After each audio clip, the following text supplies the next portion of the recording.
Meron akong grade 2 pad, writing pad. Meron ako ditong crayons, 16 crayons.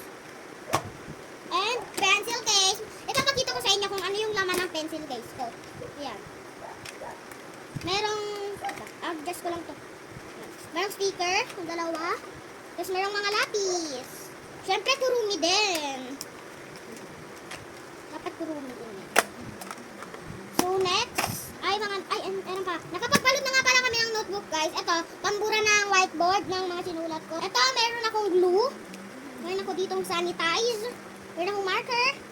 And lapis. Wag yan. Meron food rag. And face mask. Face mask and food rag. So, mga subject namin, guys, meron tayong cursive writing. Mag-cursive note kami, hindi pa ako marunong. Pag didikit-dikit na yung sulat namin, hindi pa rin ako marunong. Meron akong formative. Backup mo nga pala ng notebook namin, guys, kulay pink. Tapos meron kaming assignment notebook. Meron kaming, kasi favorite ng teacher namin, kulay pink. Char, walang ganon. So meron tayong makabansa. Meron tayo ditong Pilipino. Ayan, Pilipino. Meron na tayong ganyan. Huwag ka dyan, bear. Meron tayong English. Meron tayong math. Meron tayong GMRC. So, ibag. So, una yung sanitize. Nasaan na yung face mask? Sanitize and fake tung gahur. And I love ballerina cappuccino.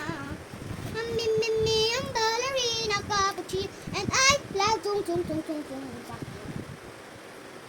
So, ito na ako guys sa pasukan. Makikita nyo yung vlog ko kapag pasukan na. Ayan. Pata guys. Saya ni dinosaur.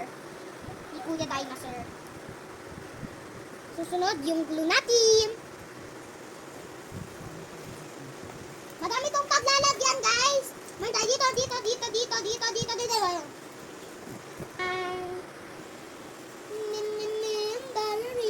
Ballerina and I. So yun lang guys. Ano nagustuhan nyo? Bye.